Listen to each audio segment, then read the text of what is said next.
about some more thoughts I had on the movie Arrival.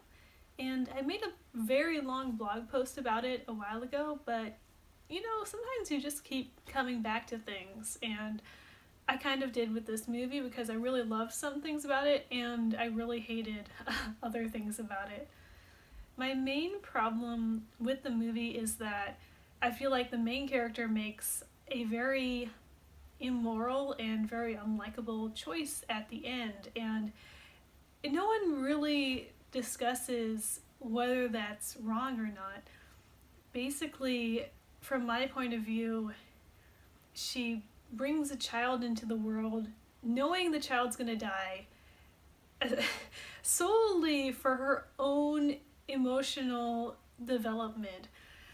This movie never considers this tragedy from the child's perspective, which seems to me just so opposite of how any parent I know would react and think about this.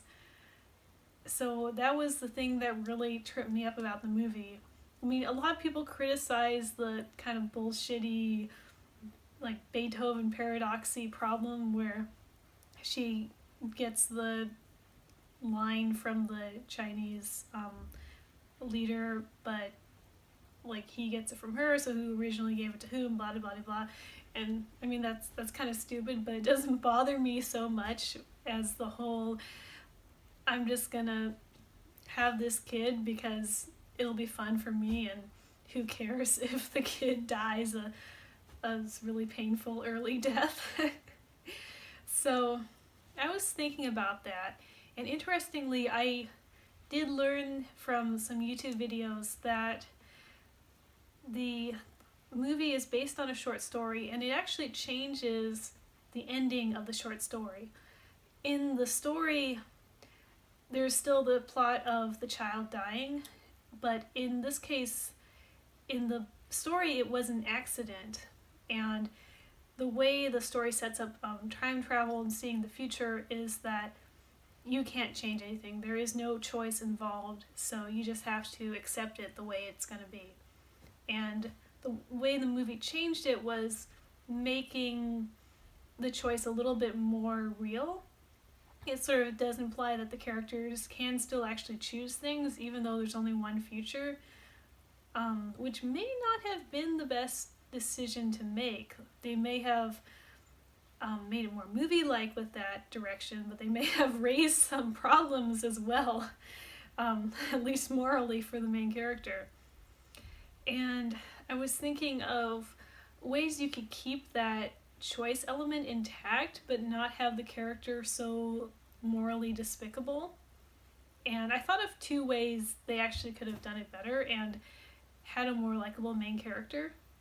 And one way would be to change who dies, because obviously they changed a lot of stuff from the short story, because a short story is not going to have enough material in it to make a whole movie.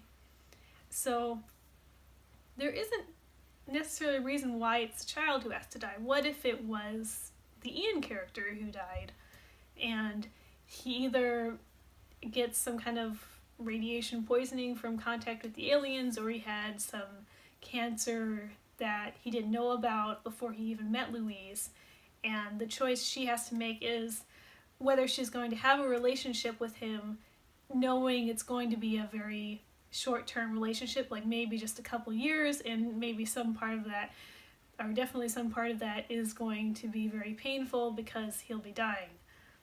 But she would make the choice to be with him anyways, because having a relationship with someone, even though it's going to end, is better than not having a relationship at all, blah blah blah blah, same moral dilemma. But in this case, Louise would not be responsible for Ian having cancer or whatever and then dying, because it would have been something that existed prior to him meeting her, or something totally outside of her control. So it wouldn't be like she deliberately gave him cancer because when she had the choice not to, because, well, whatever, I had a good time. So that would be one way that the movie could have had the same kind of uplifting ending, but fewer moral problems to it. Another way to make the character more likable, but to keep the death of the child would be if you showed the scenes not only from Louise's perspective, but from the child's perspective.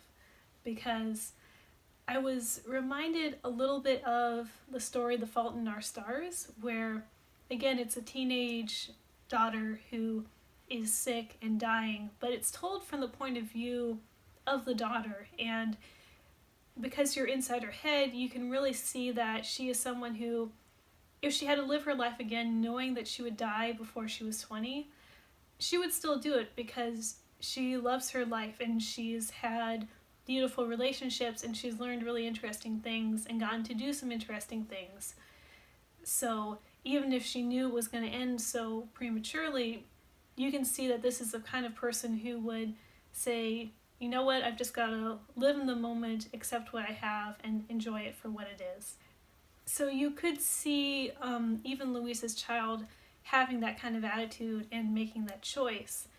And even though she's probably angry some of the time, mad at her mother some of the time, and in pain some of the time, she might have a moment where she says to Louise, you know what, I'm really glad I got to live for the time that I did and had the experiences that I did.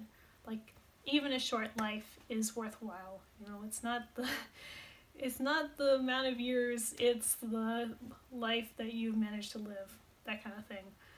So if Louise knows that her daughter is eventually going to say that it was all worthwhile before she even has the daughter, then you could sort of argue that she has the moral duty to have the baby, even though there's going to be some pain involved, because ultimately it's better for the baby to have a short life than no life at all. You could argue that. I mean, some people wouldn't say the same thing, but it would make a huge difference whether the daughter character has an opinion about her quality of life and whether she wanted to have her life at all. That would make a difference for whether or not Louise's choice was totally selfish, because at least in this case, it would be taking the other person's feelings and wishes into account.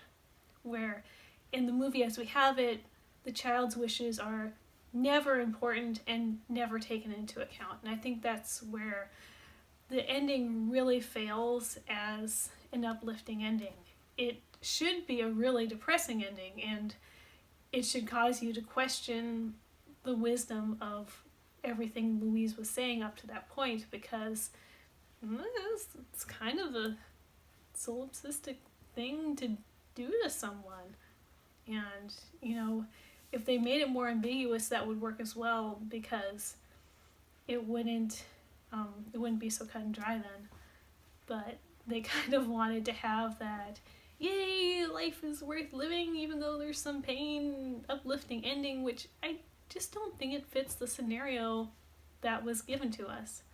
But I think they could have still gone with that, with the way they dealt with seeing the future, like all time is present kind of thing, if they made just a few changes to the scenario. And like, if I was in charge of writing the story, those were the changes that I would have made. So that's my thoughts on Arrival. I think it's very interesting that no one seems to bring up the morality issue at the end, and that's like the huge sticking point for me with this movie. But that's what I was thinking of, and those are some decisions that I would be thinking about if I was the writer in charge of the story. So anyway, that's just my random opinion, so thank you for watching.